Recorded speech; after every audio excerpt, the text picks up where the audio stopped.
Are there tools of relationships that you've come across that you say, hey, this is really useful to cultivate a conscious relationship?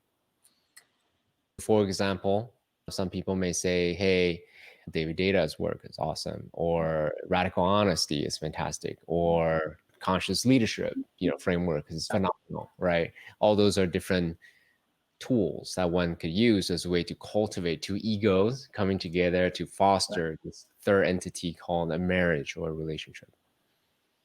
I love that you even brought attention to that third entity. I think that's super important, recognizing that when a relationship is formed, the relationship itself has its own needs and requirements for maintenance. And oftentimes there's also a loss of individual sovereignty, that when someone merges with another, they feel like they no longer have the right to their own sovereignty, which I think is a loss, a great loss for both partners, the relationship as well as the world. Because in order to, in my experience, after a failed first marriage and so far a successful second marriage, and really passionately working with couples who are particularly on purpose together, we call it partnership in purpose. And what this attention to respecting the needs of two sovereign individuals, critical. And so and then attention to the needs of the partnership require what we call occasional uncomfortable conversations. Difficult conversations need to be navigated because agreements need to be expressed. There's so many, we go into relationships with so many assumptions. And so there's a whole set of axia that we could quote. But the one piece is that I would say is the willingness to have uncomfortable conversations so that the sovereignty of each individual is respected always. And one of the things that often is so problematic for couples, especially, maybe not especially, I was going to say especially newly coupled people, but it's not true. People could be with each other 20 years and still have old patterns come up. And so we have this saying here in our household that it's not the partner, it's the pattern. And so when I'm frustrated with Tracy or she's frustrated with me, chances are good that it's not really the thing I did that annoys her so much. It's the thing I did triggered an old pattern that feels true for her.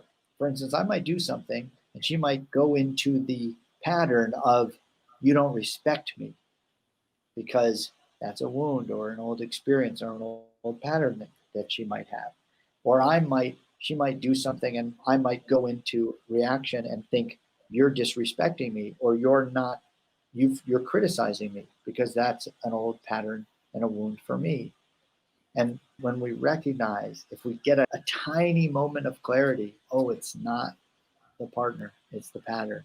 I'm not actually annoyed at Tracy, my best friend and my beloved. I'm annoyed that thing she did with no intention of disrespecting me triggered my feeling of being disrespected, which are totally different experiences. If I can get enough of a moment of freedom from the pattern, from the reaction, to recognize that's true, or one of us can, if one of us can get there and recognize it's not the partner, it's the pattern, then we give each other a chance to navigate our way through it without it blowing up or recovering from it blowing up, which happens.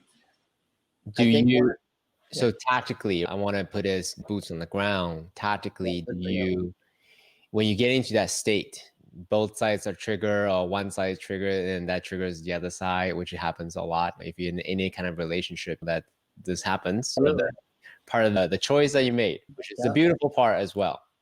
So do you then say, time out, I'm going to take some time, meditate by myself, and then I'll come back when I'm neutralized and ready? Or you're going to time out, let me go call my friend, my sponsor or whatever, and then just like vent, I purge everything.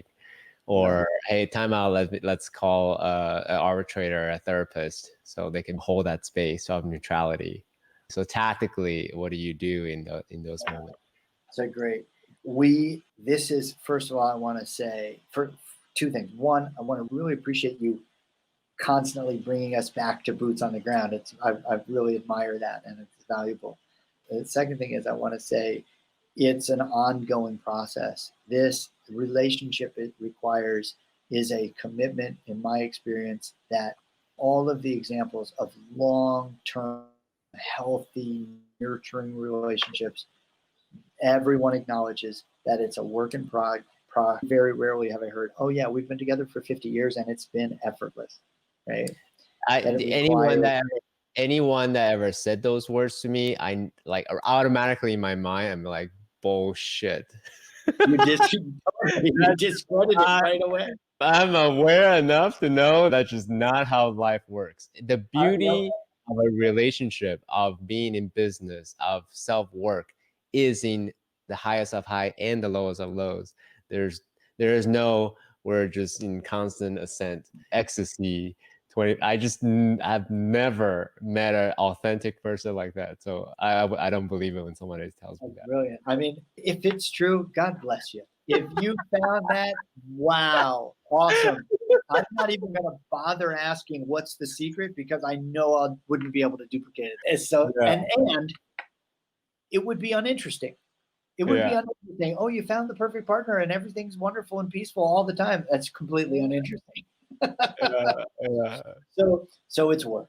It You are requires. you're much more generous than I am. Yes. I I wouldn't want to talk ill of someone when thousands of people are listening. Yeah. No, good point. Good point. No, Yeah. Okay. so first of all, it requires commitment, and to go into something as profound as a long-term relationship, as a marriage or a partnership, with an expectation that it will be ease, completely effortless, it just sets yourself up. You're setting yourself up for disappointment and conflict.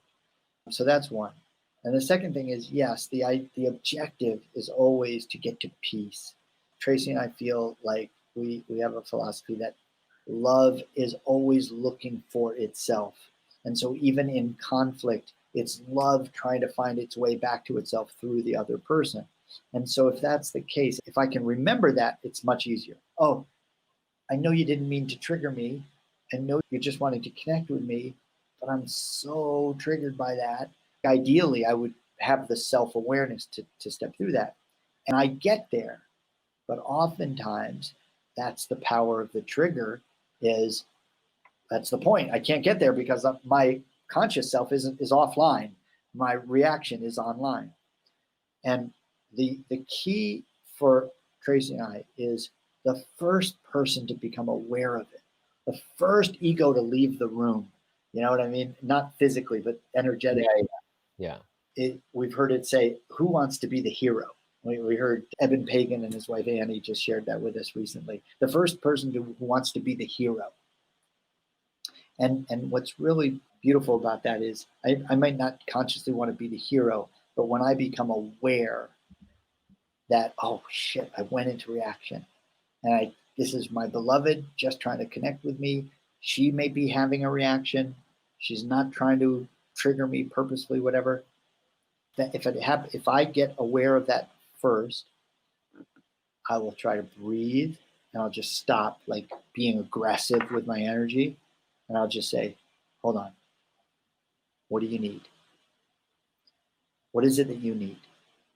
And the energy will either shift immediately or very shortly after that. Like there may still be some vehemence in the pipeline that has to come out, and then it'll be like, oh, you're trying. Like, oh, you're trying. Okay, I'll stop. And we take turns doing that, honestly. So it's Mhm. not always me who gets there first. It's not always Tracy who gets there first. And that grace, there's like a moment, we call it peace in the interval. So Mm. it's the first person to become aware, oh, there's an interval here, there's aggression in the space, but if I can bring peace to this, I can stop this. And the So first person to bring peace in the interval will usually stop it.